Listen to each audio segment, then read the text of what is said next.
Oh, we've got a great show for you. After Michigan gets to 12-0, and we've got somebody here who's been a part of some long winning streaks to start the season. Our good buddy CJ Baird, back in the area, right? CJ, you left Michigan and now here you are back ready to talk some Michigan hoops. Yeah, I mean, Brian, I moved out to New York for a little bit. I couldn't escape you as much as I tried, but I wanted to come back and talk with you about this team. I mean, tonight's win is great, and obviously the season's been amazing. So happy to talk about it, and thanks for having me. We got a great show for you. Be sure to like, subscribe. We're doing these for every home win this regular season. We've had some great guests with us. We'll also have Kyle Church coming by in about 10 minutes or so. Let's just start wide range. Your overall takeaways from this Michigan win over McNeese. So I think McNeese presented a lot of unique challenges, and I'll be interested to get Kyle's take on this too. A long, athletic team, plays fast, and plays a lot of isolation basketball. And that was actually one of my concerns coming into this game was how is Michigan going to be able to handle the one-on-one matchups? As you watch McNeese throughout the game, I mean, they were trying to hunt with little handoff plays, ball screens, trying to get the matchup that they wanted. And Michigan really stood their ground, played really well in the gaps. And I think that defensive performance, especially in the first half, is really what got them the big lead. And then they controlled their turnovers with that McNeese soft press that they had as well. And I think just overall, another impressive performance by the Michigan Wolverines. What was so interesting was that I think the number was 44 points per game at the rim is what McNeese averaged. Now, this was the only McNeese game against a high major team, and obviously Michigan, a very, very good number one team in the nation overall.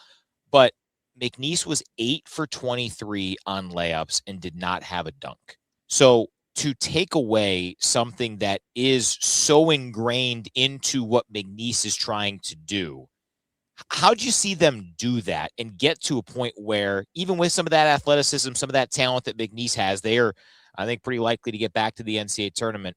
How did Michigan flummox them in an area that they've had so much success?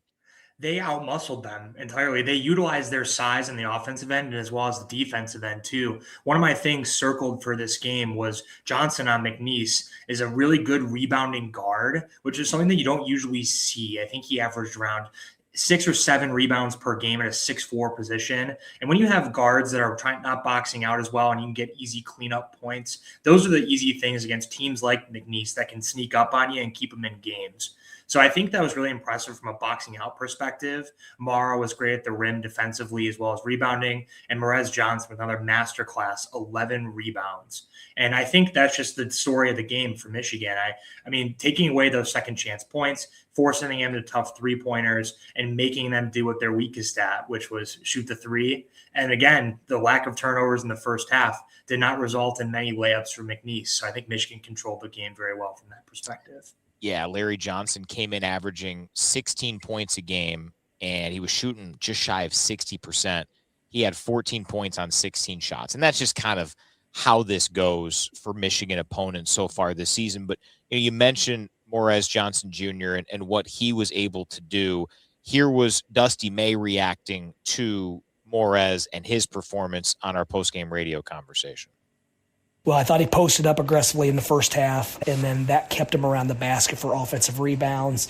And his ability to get a offensive rebound or loose basketball when it's 1-on-2, 1-on-1, 1-on-3, whatever the case, is elite. As you saw, he was holding off a couple guys in the second half and grabbed it with one arm. And his aggressiveness and his want-to is special, but he brings a lot to our team, especially on the defensive end. And then when he's factoring in these 24 and 11s in 20 minutes, it's just, there's not many more efficient players in the country right now.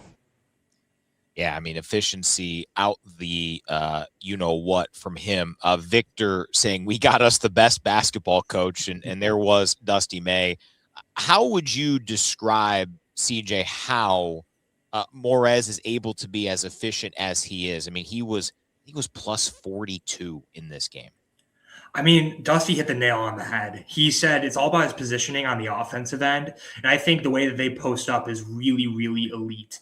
I actually go back to my good old days when I was playing with Luca Garza is another guy that I think of as really elite positioning, especially in the college game, getting to where he wants to be on the floor. Morez Johnson does a great job of sealing guys offensively, and he catches the ball on the block every single time. He is not getting pushed out past to his point. He is the one that's dictating where he gets the ball and when.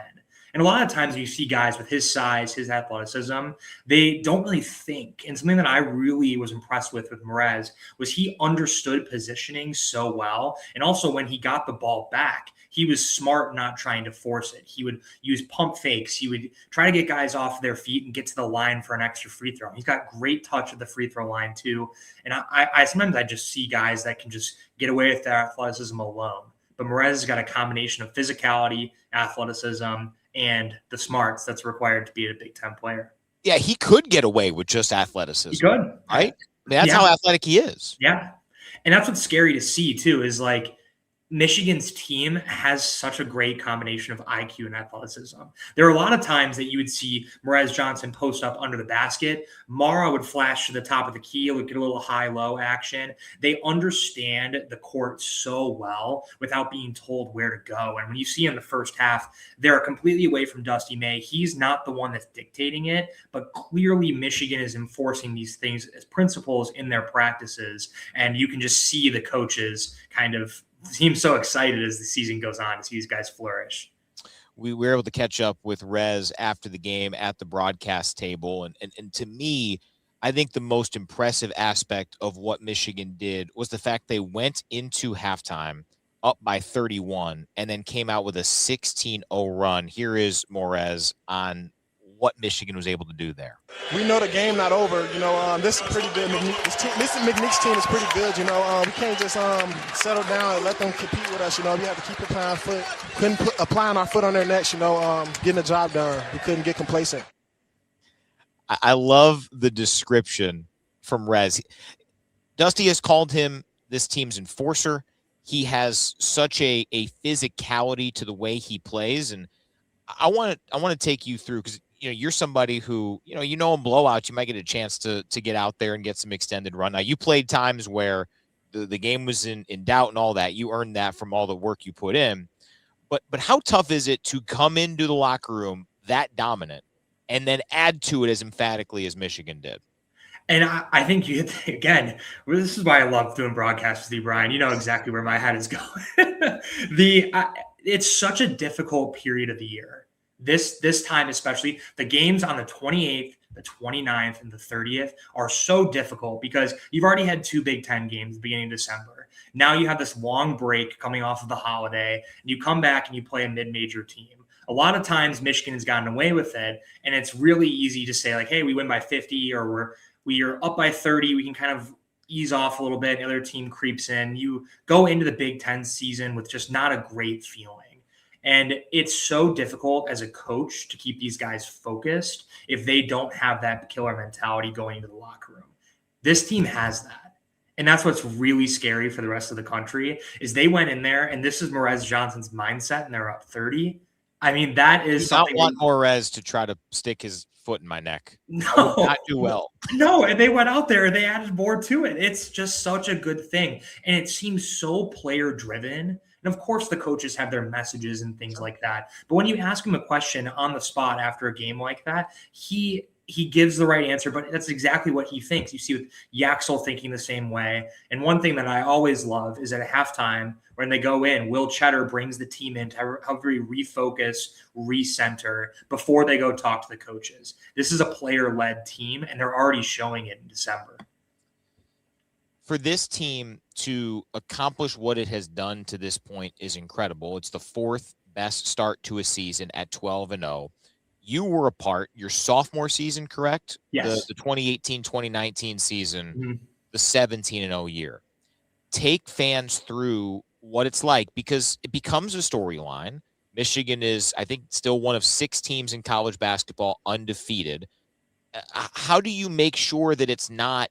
I remember hearing John Beilein say he hated that it was such a long winning streak because he wanted to be able to teach some lessons in times after losses, and it resonates a little bit more. So what are the important principles that this team must keep in mind as this hopefully continues to grow in length of the win streak. And it is easiest to say to like have a learning moment in a loss because it's so much, it hits so much harder. Everybody's bummed out. We just lost this game. We worked so hard to practice for it. But I think Michigan needs to take into account first, it will become a storyline. They've already become a storyline and they're still beating teams by 40. And now the big thing is what lessons can you take away from wins? There was some sloppiness in the second half tonight. And I know they know that. There was some travel, some things that could have been completely wiped away. And that those will be focus points for some of their practices and their film sessions. However, you can't start reaching for things that might just be overlooked in good wins. So, for example, there's a travel in the corner by Trey McKinney, or there's a lob pass on one of McNeese's presses that gets stolen. Okay, that's something you can bring up, but you can't dwell on those mistakes. So it's on the coaching staff to find a balance between the two, and then it's on the players to block out the noise and take care of business. I mean, you got to tough Big Ten schedule this year with 6 really good teams coming up. And I know they're not thinking about a record, Brian, but they definitely could do it the way these guys have been playing, the way they've stayed connected. So it's just a matter of what can you take from your wins that can still be applicable and help you continue to grow to the end of the season.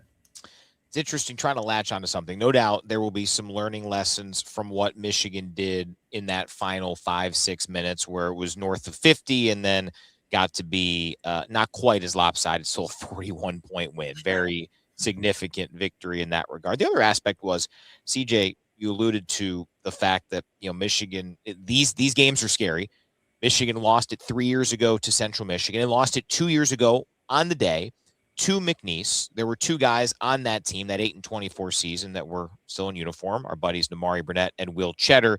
So I asked Namari about this.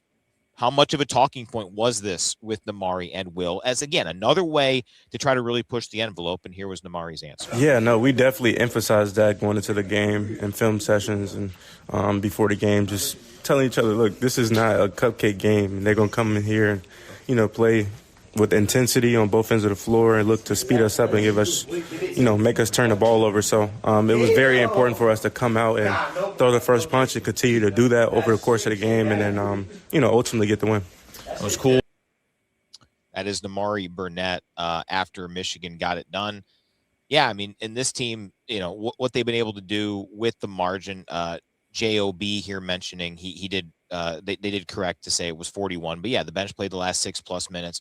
The funny thing is, CJ, that's super valuable time for guys. Michigan only has one active walk-on player right now in Howard Isley Jr. So, that final stretch is Winters Grady and Oscar Goodman, who I think are 2 guys that are depth pieces that are ready in need. You got the project in Malik Cordell. You got Trey McKinney, who's been really, really good.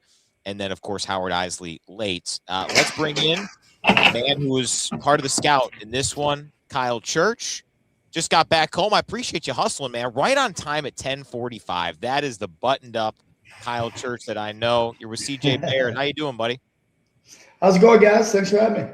Happy to have you. Let's start with who we've been talking about individually, Morez Johnson Jr. How did he impact this game to be as dominant as he was? 24 points, 11 rebounds, and plus 42. Yeah, he was special. He was special. He came with a chip on his shoulder. He came with an edge. He showed how valuable he is, and I feel like with so many pieces that we have, that sometimes his name kind of falls through the cracks. Sometimes one with Rowdy, LJ Kaysen, those guys, Namari Burnett, those names kind of fall through the cracks. But then they have nights like tonight, you realize how many really, really good pieces we have, and to know that at any given moment, one of these really good players is going to step up and make big-time plays for you. CJ, take it away with some questions for Kyle. We'll go back and forth. Hey, Coach, CJ Baird here, walk-on from a few years back. Thanks for chatting with us, too. And I know this was your scout, and I, as a former proud member of the scout team at Michigan, this is a unique scout. And from what I've seen from McNeese going down, they play a lot of isolation basketball. And a lot of scout teams are trained upon, hey, we have to run all these sets of plays. But with McNeese, they seem to be really matchup hunting. So as the scout for this week, how do you keep the guys prepared to guard their yard and play against a long athletic team like the McNeese? Yeah, that's a great question. And as a fellow Division I walk-on and former scout teamer, it was always a good time, when you play those guys that got to chuck the ball up and shoot a bunch of threes and run around and have fun. So we have a great group of graduate managers, great group of undergraduate managers, a great group of walk-ons, and even sometimes we throw some of those young guys in there on scout team, depending on what kind of looks we want to give the guys. But you hit the nail on the head. It wasn't a big execution team. It's not, some teams you play, they're more personnel based, like tonight, where we really need to understand individual tendencies. Other teams are more system based, where you kind of have to understand their system and their offensive flow and what they're looking for. So we obviously knew we were going to have to guard a lot one-on-one. We really put the challenge on the 4 other guys, to support the guy with the ball.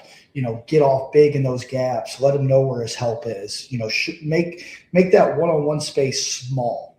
We felt like if we could make them play one-on-one in tight boxes, that we'd be at a great advantage when they get you spread out and they get down there to the rim and then they get you in rotations. That's when they get you in a lot of trouble. And they're a really good offensive team, as we saw the last 10 minutes of the game. I mean, they have weapons after weapons, but the first 30 minutes of that game was a clinic on how to guard the ball and how to support the guy guarding the ball.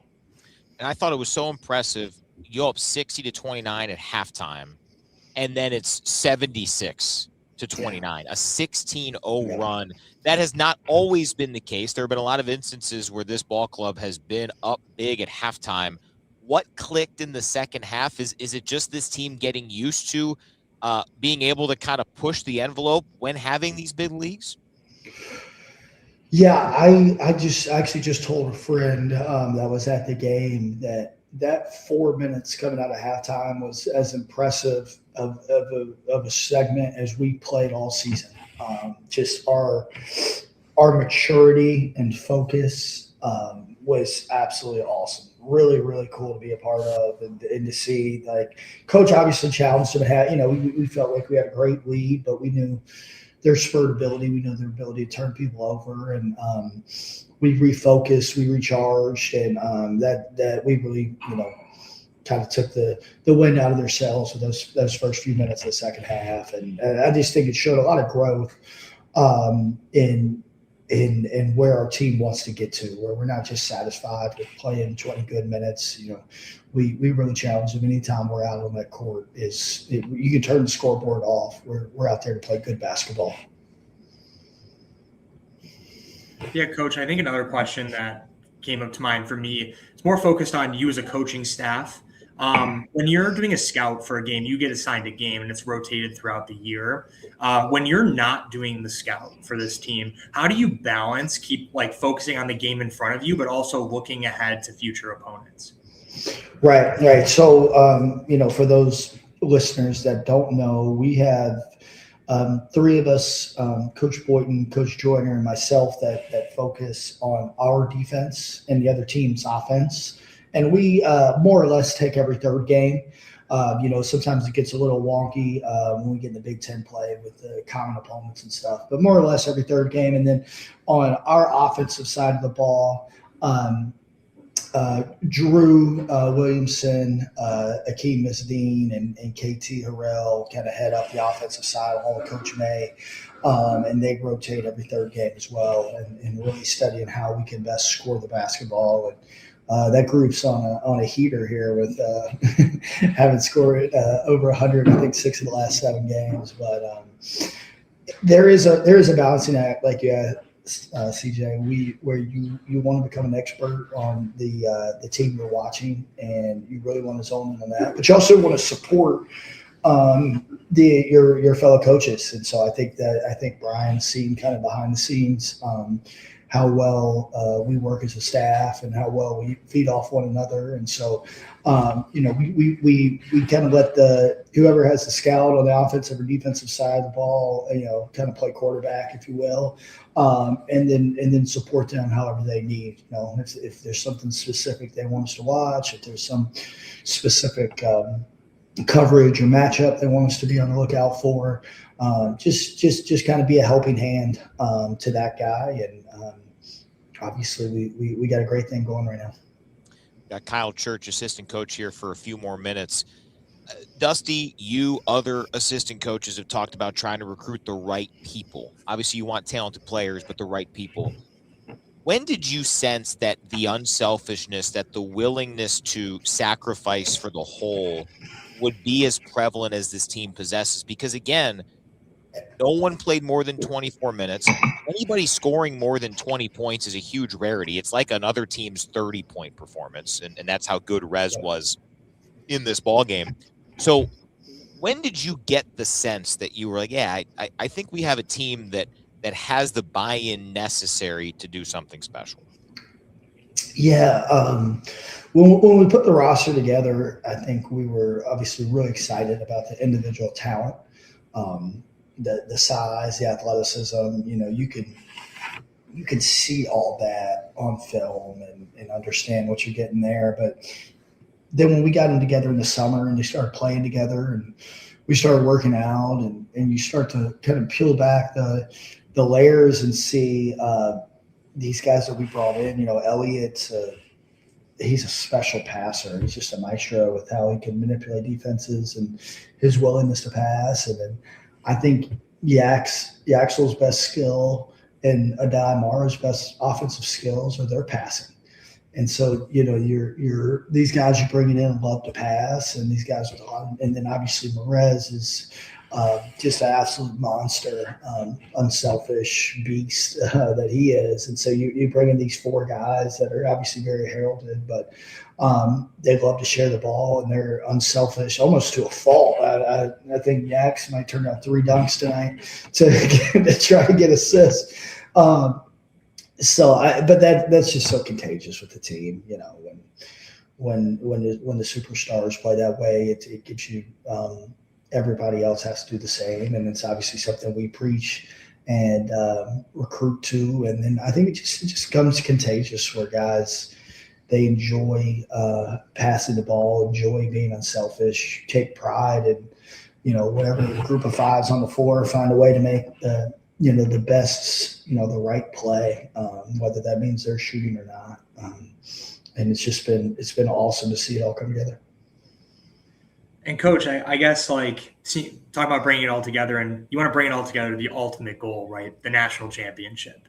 And you've been in a lot of scenarios that are really high stakes with Coach May, previous stint back in Florida. You're doing a lot of work, and you've had such a lot of experience in being in high pressure situations. And of course, we're still in a long Big Ten season to go, but the ultimate goal is the NCAA tournament.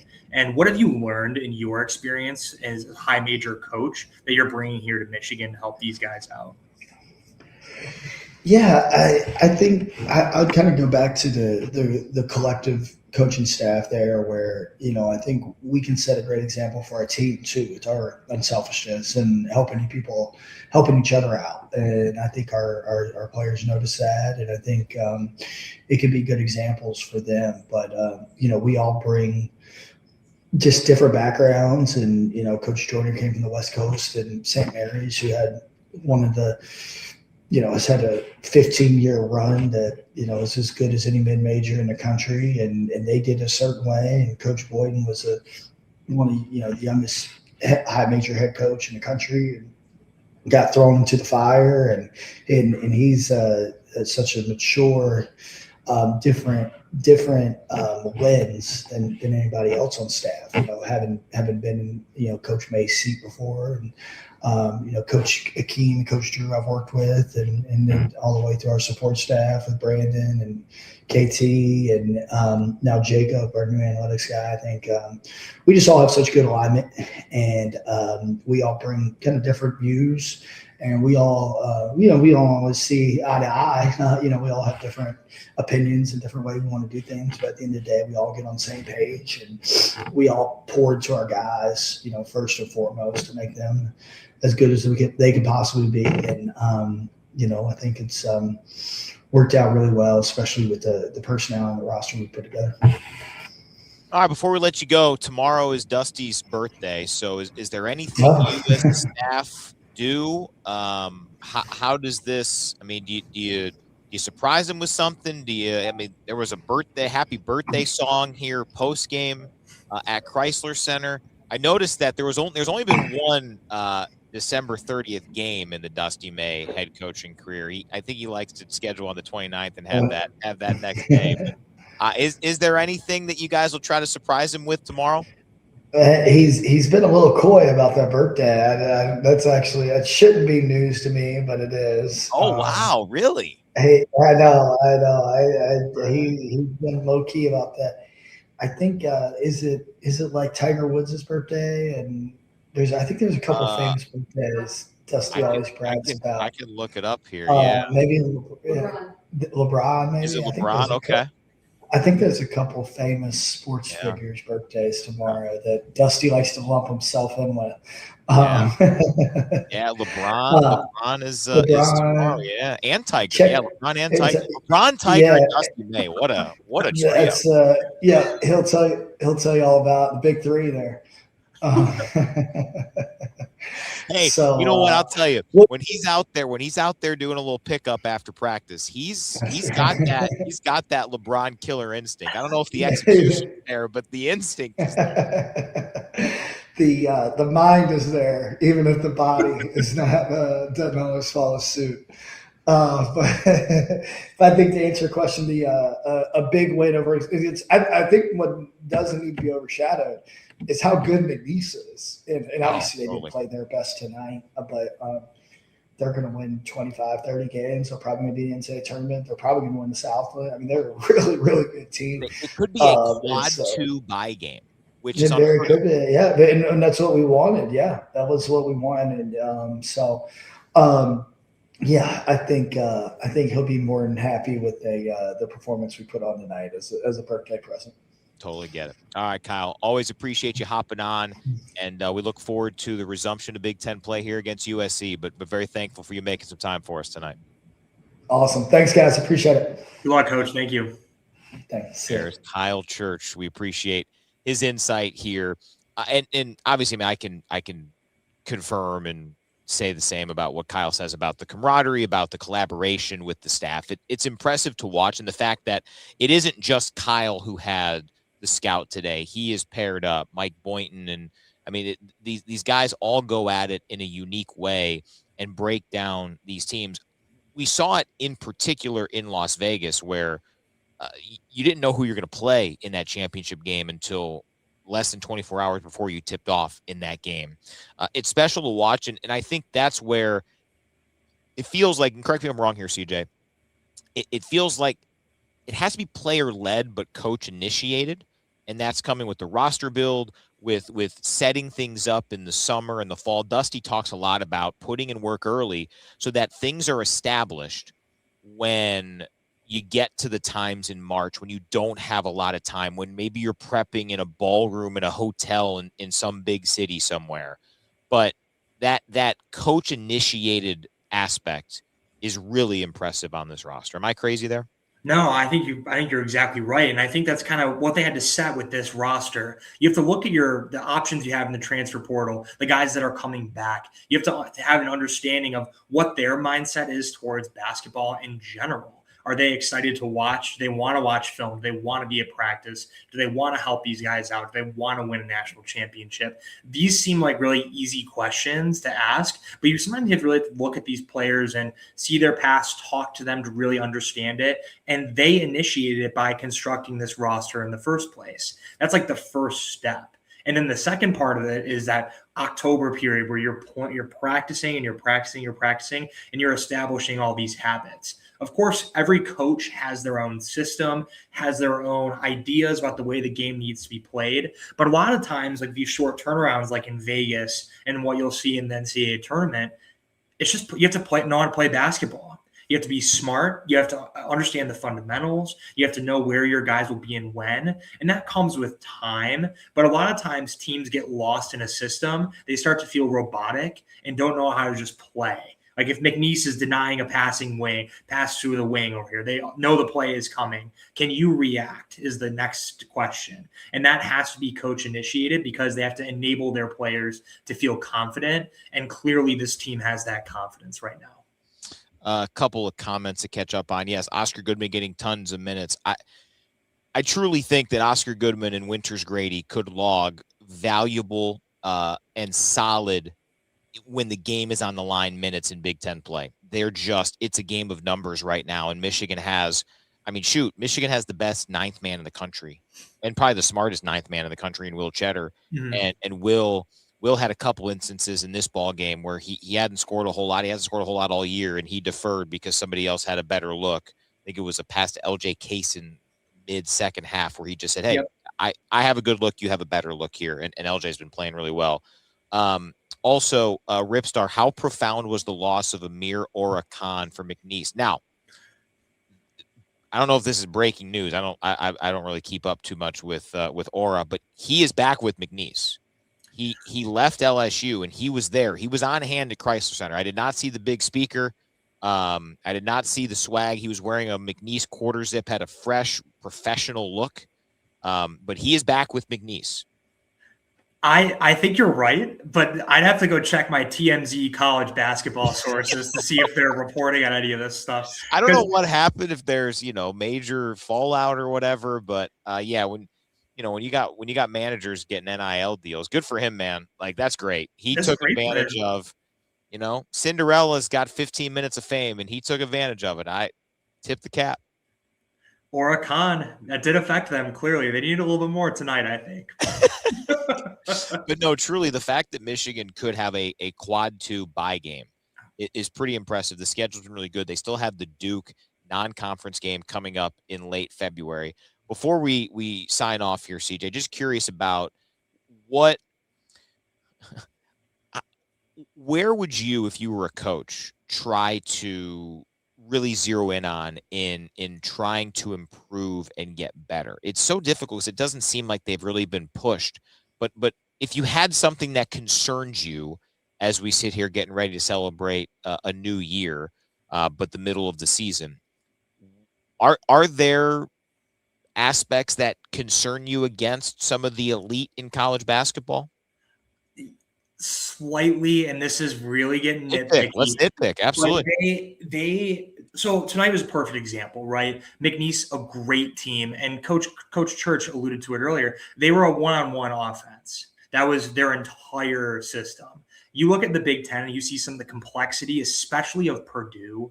That is something that people can easily get lost in. And when you haven't seen it for years, guys that are playing really big minutes, like Namari Burnett has seen it over the years, but Elliot Cadeau, Yaxel Wendenberg, whereas Johnson played against it sparingly, but now the offense is going to be completely different. And you got Ade Maro who played against it again sparingly. He was kind of on and off last year. Like, there's some really complex offenses out there that you can't just rely on your athleticism alone. I mean, Braden Smith is one of the best point guards in the country, but he's 6'1", 6'2". He's just a smaller guy. So some of these teams you play against, they fit into a scheme, and the scheme is what you're playing against, not individuals. And that's where I worry just a little bit about this team, because you're seeing just this overpowering athleticism and strength against all these teams they've played, like Auburn, Gonzaga, even some of these high major teams just can't match. But when you have a scheme, a coach that's good enough to scheme against you in a way like that, now that's what I'm interested to see, is if this team can come together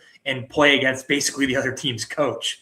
That's what you have to come down to in the Big Ten play. And you see guys like Izzo, you see guys like Matt Painter, DeVries over at Indiana is a very, very good coach. And then Hoiberg has got a great Nebraska team, and they have a little bit more to them this year than they've had in the past, especially offensively with their schemes. So that's my little concern, and it will be addressed pretty early on in Big Ten play. We'll see what Dusty has dialed up for him. Yeah, Nebraska, one of those 6 unbeatens left, including Michigan, Arizona, Iowa State, Vandy, and a team that Michigan scheduled last year. Shout out the Miami Redhawks out of the Mid-American Conference. They are unbeaten. Travis Steele's done one heck of a job down there. Fair point here from Florida, 1289. Michigan not winning by 50 has to be concerning. Yes, the ultimate first world problem. CJ, can't thank you enough for making some time for us here today. We'll definitely find a way to get you back on here at some point down the road to talk some Michigan basketball. Any final thoughts, perspectives you'd like to share with the fans watching? Gosh, last thought is if anybody knows anybody that's going to the Michigan State game at Breslin Center. I played so long ago, I don't have the same connections. So if anybody knows anybody, give CJ Baird a ring. I would love to be there at Breslin to watch Michigan. I still haven't called a win up there, and that's going to be. I don't want to get into the schedule game and all that aspect, but I think we all kind of know that Michigan is going to be a pretty significant favorite. Now that week is going to be tough because Nebraska comes to Chrysler that Tuesday. Mm-hmm. But there's a chance Michigan goes to East Lansing 20-0. And, let me ask you this. Is Michigan State the team that concerns you the most in the Big Ten? For me, I want to see this Michigan team get past that, see Michigan finally, for the first time in a little while, knock off Michigan State. Purdue's excellent. There are several other. Nebraska deserves every bit of respect. But I think those rivalry games provide a bit of juice. And I think this Florida comment, Michigan will drop a game or two on the road as winning on the road is extremely difficult. On a neutral site, though, I don't see anybody beating them. If Michigan's playing like this right now, I would agree because they won the Players Era with a 110-point margin against 3 really good teams. But let's face it, 20-0 Michigan going to East Lansing would bring about an environment that we just have not seen very many times in college basketball. And Michigan State's always the team that's the biggest challenge, I think. And I do think them this year, they'll be the biggest challenge to Michigan, especially at Breslin. That's a really tough place to win. And I want to see them overcome the hurdle that is Tom Izzo. As much as I'm a Michigan State rivalry guy, I think it's one of the best rivalries in the country. And we've played against Tom Izzo for years. I do got a lot of respect for the way he coaches and the way he gets his teams together. Michigan, from a one-on-one basis, wins 100% of the time. I think all the guys are really talented. The only guy that would be really concerning is, for me, Jeremy Fears for Michigan State. And I just think their schemes and their offense, their transition, if Michigan has turnover problems, which they have been prone to, albeit for a short amount of time, Michigan State could capitalize and turn that in transition buckets in the long run. And I guess one sleeper team for you, Brian, is Iowa. They've kind of been sneaking up there with Bennett Sturtz, new coaching staff, completely new style. I think of it's like a Luka Doncic-esque usage rate for Bennett Sturtz over there. And when you have the star power like that Michigan will be seeing down the line, and we talk neutral sites, Cameron Boozer in DC against Duke. You got Jeremy Fears leading the country in assists per game. And you got guys like Bennett Sturtz putting up crazy numbers with on ball all the time. So when you face with a star, you really got to step up and show them who's boss. Well, they almost won at Iowa State, and that is I haven't been there. You did not go to Ames. I did not. No. But Terry Mills has said that is the loudest place he's ever heard, and that's for the Iowa State game, which that gets feisty out there. Mm-hmm. For them to play close there is a pretty good sign, and that's the last week of the regular season. It's so great because I want to look ahead to March and hopefully April, but I also want to appreciate the ride that Michigan has already given us through 12 games. Because this is, I mean, I said it. I think I said it on here once before.